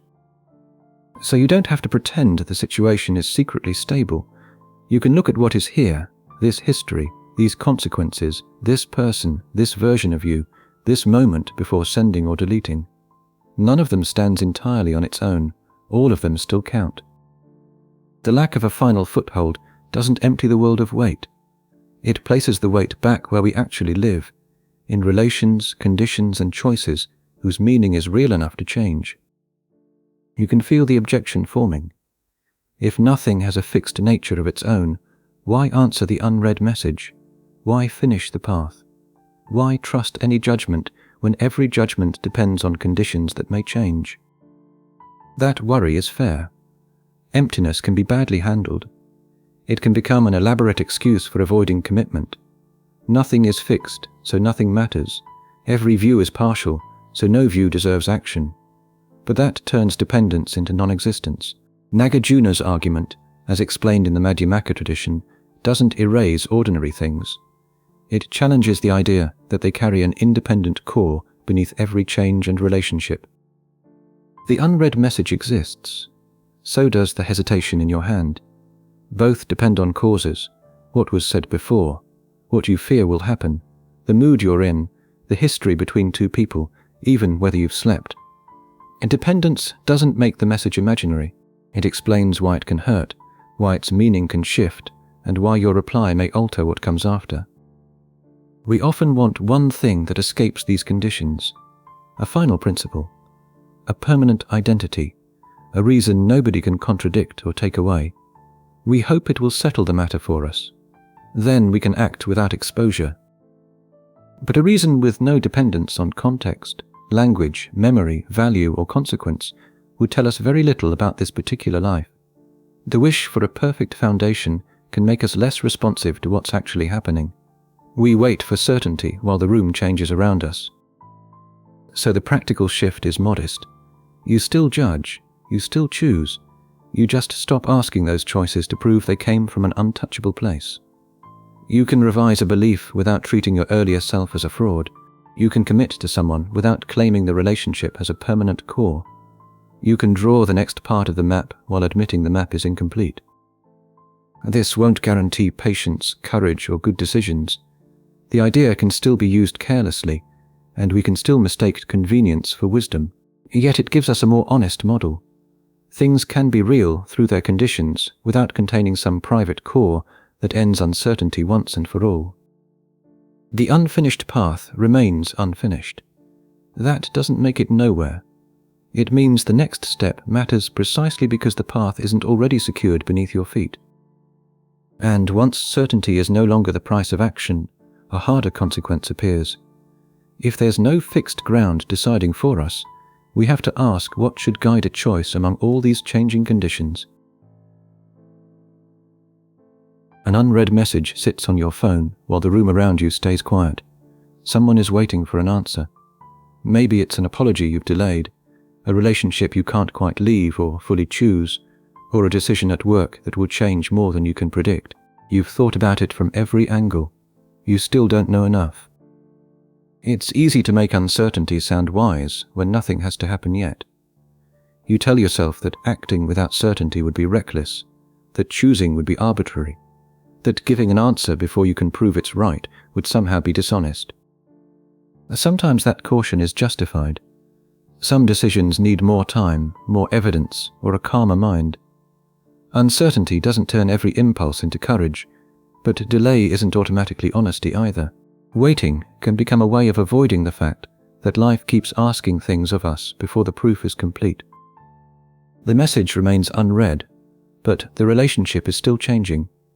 The choice at work remains open, but the deadline is still approaching. You may refuse to decide, yet your refusal enters the situation as a decision of its own. Other people adjust, opportunities close, habits harden. Your body carries the strain into another night. This is where action returns, stripped of its heroic costume.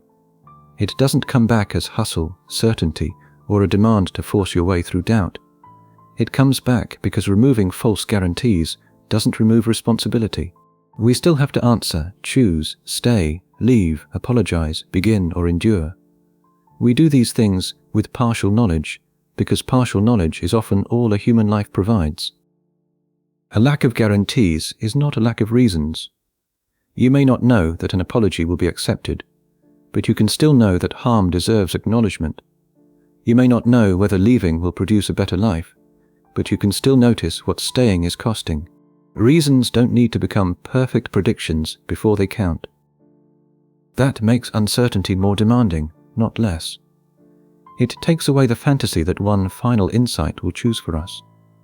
It also takes away the elegant excuse that, because nothing is fixed, nothing can be asked of us. The unfinished path is still there, so is the threshold. And now the demand is plain. If certainty cannot guide us, and avoiding the choice is itself a way of acting, what can make the next step honest? Honesty begins by separating two things we often blur together: a reason and a guarantee. A guarantee tells you what will happen. A reason tells you why one choice deserves more weight than another. Most serious choices offer reasons long before they offer guarantees. That distinction survives everything the Stoics, Daoists, and Buddhists have already taken apart. You don't control the outcome. You can't force life into a fixed shape. You can't remove change, loss, or the limits of your own point of view. Yet none of those traditions concludes that you should become a spectator. Their ideas clear away the demand for certainty so that action can return without pretending to command the future. The Stoic can act according to judgment while accepting that events may refuse to cooperate. The Daoist can move without forcing a preferred result onto every situation. The Buddhist can respond to suffering without building a permanent identity around being the person who responded correctly. Different traditions, different aims, but each leaves room for a choice that matters even when its result remains exposed. This is useful when you're staring at an unread message in a quiet room. You may have good reasons to answer it tonight. You may also have good reasons to wait until morning. Uncertainty alone doesn't settle that. It doesn't bless the quick reply, and it doesn't make delay thoughtful. Sometimes waiting gives anger time to cool. Sometimes it's fear wearing the clothes of patience. The honest part is noticing which one is happening. So the standard changes. You stop asking whether the half-drawn map can prove the destination, and start asking whether the direction fits what you can already see. The harm being done, the promise you made, the limit you reached, the person you want to answer honestly. Those reasons may still conflict. They may need time, but time should be doing some work. It should reveal, test, soften, or clarify something. Otherwise, delay can become a polished way of refusing to answer. You don't need certainty before responsibility begins. You need enough honesty to admit when you have a reason, enough humility to know it isn't a guarantee, and enough attention to recognize when standing at the threshold has quietly become your choice. Most of life doesn't wait for a final verdict. The message remains unread, but tomorrow you'll still see the person who sent it. The apology feels incomplete, but the silence is doing damage of its own. You can leave, stay, begin, endure, or ask for more time. Even refusing to choose changes the situation. So the test is ordinary and slightly awkward. What reasons do you have now? What could another week honestly teach you? Who else carries the cost while you work this out? And are you waiting for useful information, or for the impossible comfort of acting without regret? You may still get it wrong. You may answer the message badly, begin before you feel ready, or remain in a situation that later proves impossible to save. Philosophy doesn't turn a half-drawn map into satellite navigation. It helps you stop demanding that life provide directions no life could provide. This is where the Stoic, Daoist, and Buddhist challenge to control returns to action. Once you stop treating certainty as something you're owed, you can judge the next step by better standards. Does it fit the facts you have? Does it reduce avoidable harm? Does it respect the limits of your control? Can you revise when reality answers back? That last part matters. A choice made under uncertainty shouldn't become a prison built to protect your pride. You're allowed to learn. You're allowed to change course. Commitment doesn't require pretending that the road was obvious from the quiet room where you first chose it. Removing false guarantees leaves responsibility intact. It also leaves timing, consequences, and other people intact. You still have to answer life, even when your answer is provisional. And that makes one consequence hard to avoid. If action can be reasonable without being certain, then we need some way to tell the difference between a flexible commitment and a convenient escape hatch. Otherwise, I might be wrong can become just another elegant excuse, first for doing nothing, then for never standing behind what we finally do. You know the feeling. There's an unread message on your phone, and somehow it has become a moral problem. Reply now, and you may speak from anger. Wait, and the silence may do its own damage. You want a rule that tells you exactly when patience becomes avoidance, when forgiveness becomes permission, when leaving becomes courage, or when staying becomes fear. We often imagine that good judgment should remove this tension. If we were wise enough, informed enough, calm enough, there would be a clean procedure. Put in the facts, follow the rule, receive the correct life. But most serious decisions don't arrive with all the facts neatly attached. They arrive half-finished. A colleague says something that could be careless or cruel. Someone you love asks for another chance. Your body tells you to slow down while your responsibilities tell you to keep going. The reasons matter, but they don't line up like numbers in an equation. This doesn't make action arbitrary. It means reasons can guide you without guaranteeing the result. You can ask what the situation calls for, what harm is likely, what you owe another person, whether your fear is distorting the choice, and whether the timing changes what would otherwise be right. Those questions narrow the field. They give judgment shape. They just don't turn it into a machine. That isn't permission to call any impulse wisdom. Aristotle's point is demanding because judgment must answer to reasons, character, and the details of the case. It can be examined, it can be challenged, it can turn out to be mistaken. What it cannot offer is a formula that protects you from every bad outcome. So we're left at a threshold that no amount of cleverness can remove. We need enough confidence to act, enough humility to revise, and enough honesty not to disguise convenience as judgment. The half-drawn map may be all we get. The path still asks something of us. How can we judge what this particular moment requires when no rule can guarantee that we'll get it right? One answer begins with a distinction we often miss. A decision can have good reasons behind it, even when its outcome remains uncertain.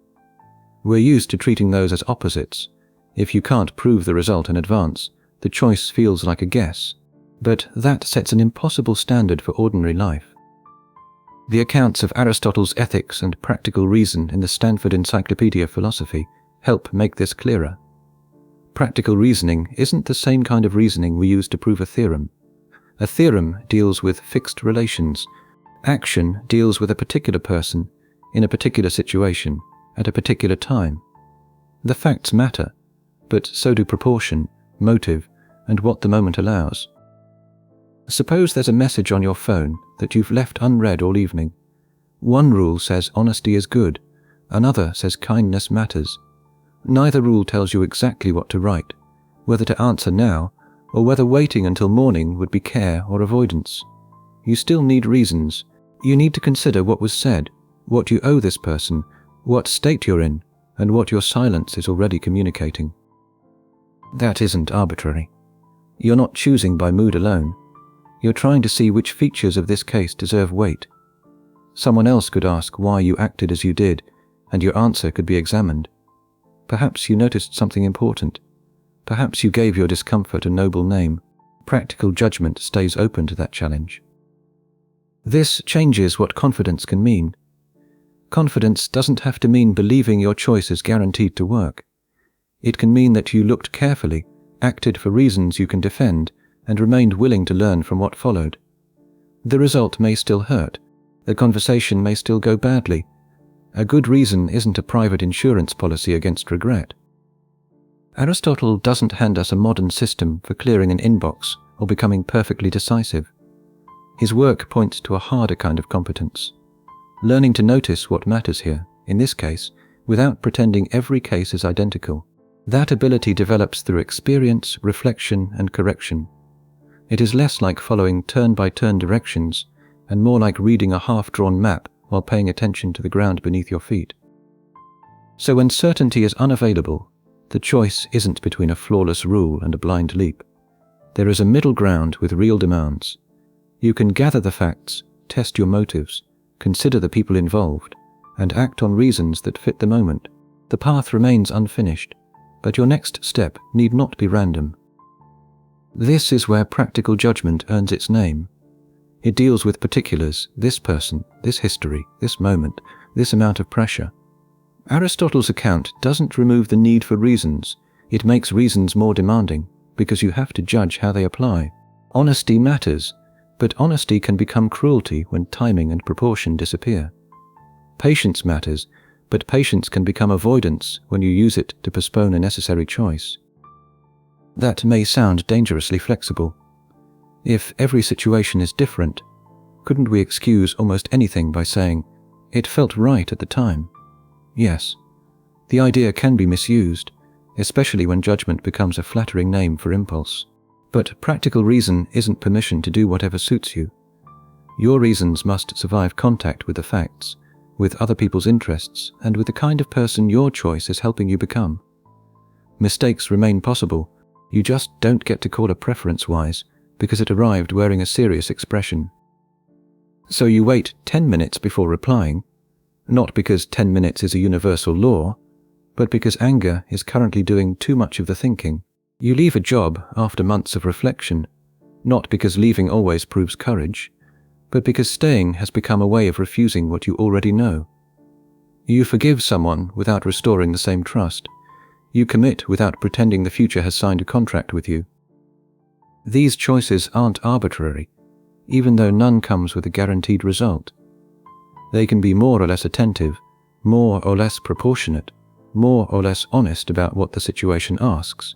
That gives us a way to act without turning life into a productivity system, or waiting for certainty that ordinary life rarely provides. The quiet room remains quiet after the decision. The path is still unfinished, but uncertainty no longer means that all choices are equal. We can answer it with reasons, accept that the outcome is partly beyond us, and still take responsibility for the step we choose. What remains unresolved is how that responsibility holds when good judgment leads to loss anyway. You can make a careful choice and still end up staring at an unread message in a quiet room. You chose your words well. You didn't lash out. You didn't lie. And somehow the relationship still changed, or the job disappeared, or your body refused to cooperate with the plan you had made for it. Good judgment mattered, but it didn't buy the result. This is where we often smuggle the old promise back in.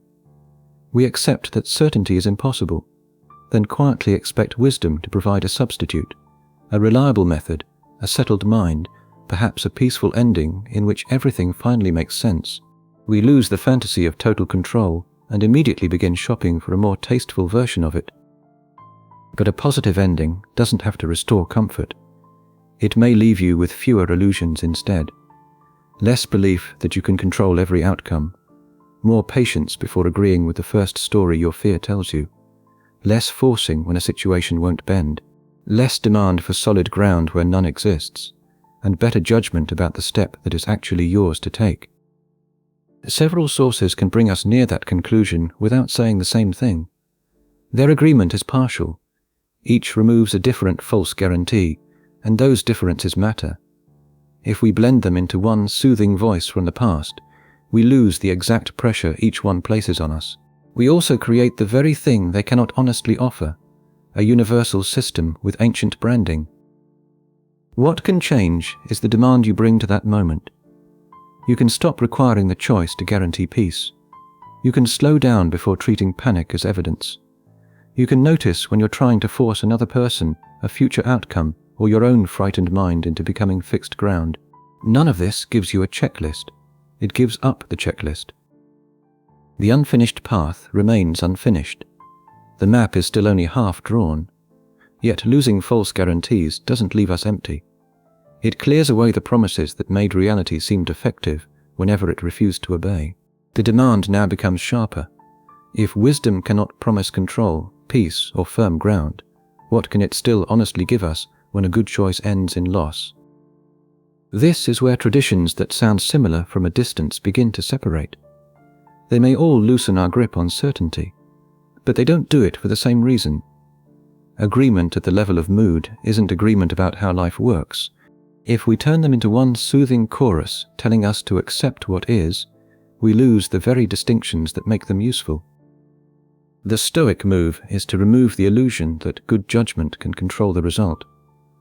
You are still responsible for how carefully you choose, what you value, and what you do next. But the reply to the unread message, the success of the plan, and the behavior of another person never become yours simply because you acted well. A good choice can meet a bad outcome without becoming a bad choice. The skeptical move is different. It slows the leap from appearance to certainty. Something feels threatening, humiliating, or hopeless, and we immediately sign our names beneath that verdict. The skeptic interrupts that signature. This is how it appears to me now. That smaller sentence leaves room for correction. It doesn't prove that everything is fine. It stops your first reaction from appointing itself as fact. The Daoist warning is aimed at forcing. We often make uncertainty worse by pushing harder against what won't move, rehearsing the conversation again, checking the phone again, trying to drag clarity out of silence. The point isn't to become passive, it's to notice when effort has stopped serving the situation and has become a struggle against its shape. Other traditions challenge the demand for fixed ground itself. We want an identity that won't change, a relationship that can't be lost, a map that reaches all the way to the end, but a life built from changing conditions can't provide that kind of floor. Seeing this doesn't make loss painless. It means change is no longer treated as a clerical error in reality. What remains is quieter than reassurance, but more dependable, better judgment without a guarantee. You can stand at the threshold with an unfinished path ahead and ask less of the future. Not that it protect you from loss, not that it confirm every choice, only that you meet what happens without adding certainty you don't have, control you were never given, or force the moment cannot use. You see the unread message. You know it could change the shape of your evening, so you leave it there, hoping that 10 more minutes will somehow produce the right mood, the right words, or a version of events you can handle without discomfort. Nothing arrives. This is where these ideas face ordinary life. They don't tell you whether to answer now, wait until morning, forgive the person, leave the relationship, or admit you were wrong. They can't make the choice on your behalf. What they can do is expose the extra demand wrapped around the choice, that you must predict the response, feel completely certain, avoid regret, and keep every possible future open. Once those demands loosen, judgment has room to work. You can read the message without pretending you control what follows. You can pause without calling hesitation wisdom. You can act without turning one decision into a declaration about who you'll be forever. The situation remains difficult, but it becomes more honest. There is a fair objection here. A person could use uncertainty as an excuse for endless delay. They could call passivity acceptance, or describe fear as patience. They could stop forcing life and quietly stop participating in it. Philosophy is especially convenient when it gives our avoidance a respectable vocabulary. That's why fewer illusions don't mean fewer responsibilities. If anything, they remove some of our favorite hiding places. You may not know how the conversation will end, but you often know whether you're refusing to begin it. You may not control the result, but you can still notice when you're pushing because reality has failed to obey your preferred schedule. You may have no fixed ground beneath you, yet the person across from you is still waiting for an answer. The traditions don't become interchangeable because they sometimes lead us away from the same bad habits. Their reasons differ. Their pictures of the self, freedom, knowledge, and action differ. That matters. A half-drawn map can still show that several roads leave the same dangerous ground without claiming they all arrive at one destination. What changes, then, is not that life becomes peaceful or success becomes likely. You become a little harder to fool. You assent more slowly. You force less blindly. You stop treating uncertainty as proof that action is impossible. And when you do act, you can judge the choice by more than whether it protected you from pain. But removing false guarantees leaves an awkward responsibility behind. If no tradition can choose for you, and no outcome can certify you in advance, what makes a decision worthy before you know how it ends? You feel that responsibility most sharply in a quiet room. There's an unread message on your phone. A decision at work can't be delayed much longer. Someone you love wants an answer you don't yet trust yourself to give. You've thought carefully, but the final proof hasn't arrived. Part of you is still waiting for the right method to make the risk disappear. An art isn't a trick that removes uncertainty. It's a practiced relation to it. You learn to live, judge, wait, and act while the path remains unfinished. Practice happens under the conditions you actually have. Limited knowledge, mixed motives, vulnerable bodies, and other people with wills of their own. It doesn't lift you above those conditions into mastery. Think of the unread message. You may want one sentence guaranteed to protect the relationship, preserve your dignity, and prevent regret. No sentence can do all that on command, but you can notice what fear is making you hide, what honesty would cost, and whether silence is already becoming a choice. The uncertainty stays. Your way of meeting it changes. This is why practice matters more than a perfect state. Human beings don't live in a state untouched by grief, embarrassment, desire, exhaustion, illness, or facts we didn't know yesterday. We live at the threshold, making judgments with enough light to see something, never enough to see everything. So the word art must remain modest. It doesn't promise certainty at last, or sell serenity as a personality. You may become more patient and still feel afraid. You may judge more honestly and still choose badly. You may accept that control is limited and reach for it again tomorrow. Uncertainty stops being an interruption to life and becomes one of the conditions in which a life is made. If outcomes can't bless our choices in advance, and calm can't prove we chose well, what kind of practice can make uncertain action worthy? The word art helps here, as long as we don't turn it into something grand. An art is something you practice under real conditions. The carpenter works with the grain the wood actually has. The sailor works with the wind that arrives. Neither gets to replace the material with something more cooperative. Skill begins in that refusal to pretend. Living with uncertainty is like that. You don't practice on a clean surface, safely removed from consequence. You practice while the message remains unanswered, while the path is unfinished, while part of the map is still blank. You judge with the facts you have. You wait without knowing whether waiting is wise. You act without receiving a guarantee that action will be rewarded. This changes what progress can mean. We often imagine that enough practice should lift us above the conditions that made practice necessary. If you become wise enough, disciplined enough, calm enough, perhaps doubt will stop getting a vote. But that makes uncertainty sound like a beginner's problem. It isn't. Experience may teach you which fears deserve attention and which are merely loud. It may help you notice when urgency is trying to impersonate truth. It cannot make the future report to you in advance. So the art isn't a method for becoming unshakable. It's the practice of living, judging, waiting, and acting before certainty arrives. Sometimes that will look composed.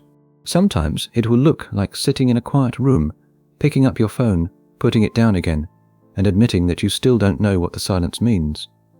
There is no polished serenity in that. There is only a more honest relationship with what you cannot control. That honesty has practical weight. When uncertainty no longer counts as evidence that something has gone wrong, you don't have to rush toward the first answer that offers relief. You can leave part of the map undrawn. You can make a careful choice without calling it destiny. You can change your mind without treating the earlier version of you as a fool. The practice doesn't remove risk. It keeps risk from forcing you into a performance of confidence. And it remains unfinished because the conditions keep changing. Today's patience may become tomorrow's avoidance. Today's courage may need to become restraint. No rule can settle that for you once and for all.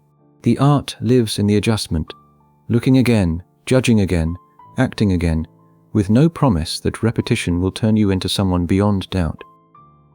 You're not trying to defeat uncertainty. You're learning to meet it without handing it complete authority over the life you make. In those moments, uncertainty isn't an idea. It has consequences. Someone may be disappointed. Money may be lost. A relationship may change. You may choose badly. So the practice can't mean becoming endlessly comfortable with not knowing. It can't turn hesitation into wisdom simply because hesitation looks thoughtful. Sometimes you need more information. Sometimes you need advice. Sometimes the kindest thing is to wait. And sometimes waiting is how fear keeps its hands clean. No philosophy can give you a perfect rule for telling those moments apart, but it can change what you ask of yourself. Instead of demanding final proof, you can ask what the situation supports now. What do I know? What am I avoiding? Who carries the cost if I delay? Which choice can be corrected? And which silence is already doing harm? Those questions don't produce certainty. They produce judgment. Judgment is less impressive than certainty because it shows it's working. It admits the evidence is incomplete. It accepts that good intentions don't cancel consequences. Then it acts anyway, carefully enough to remain answerable for what happens. There is a fair objection here. This way of thinking could become an excuse for almost anything. A person might call recklessness courage, indecision patience, or selfishness fidelity to some private truth. Uncertainty doesn't make every choice equally defensible. We still owe one another reasons. We still have to notice when our freedom becomes somebody else's burden. Living without guarantees doesn't release us from responsibility. It makes responsibility more personal, because there is no flawless rule to hide behind. So perhaps the unfinished path isn't a symbol of peaceful openness. Perhaps it's simply where most of life takes place. The message is still unread. The map is only half drawn. You take the next step with whatever honesty, patience, and courage the conditions allow. You may still feel afraid. You may still regret the choice. Practice doesn't place you above either possibility. It gives you a way to continue without pretending the ground is firmer than it is. And that leaves one consequence we can't avoid. If no final certainty will choose for us, then we have to decide what kind of responsibility belongs to a life that remains unfinished. The message may still be unanswered. The decision may still divide your life into two futures, neither of them clear. Grief may still alter the shape of an ordinary afternoon. The plan may work, fail, or become irrelevant before you finish it. Nothing we've considered can remove that exposure. You are still living forward, with knowledge that arrives late, and consequences that don't ask whether you felt ready. So the question has to change. Instead of asking, "How do I stop feeling uncertain?" you can ask, "How do I live honestly while certainty is incomplete?" That question is less comforting, but more useful. It doesn't make calm a condition for action. It doesn't treat doubt as proof that you're lost. It asks what you can see, what you can't control, and what this moment actually requires from you. Tomorrow, this may look almost embarrassingly ordinary. You read the message again, and notice how much of your fear came from imagining the reply. You make the appointment without pretending you know what it will lead to. You admit that a plan no longer fits. You wait one more day because more information is coming. Or you stop waiting because delay has become a way of hiding. The action may be small. The honesty inside it isn't. Certainty is not permission. Judgment is the work we do before permission arrives. That judgment won't always save you from regret. You can act carefully and still be wrong. You can speak honestly and still hurt someone. You can choose with courage and later wish you had chosen differently. Pain, loss, embarrassment, and bad luck remain part of the arrangement.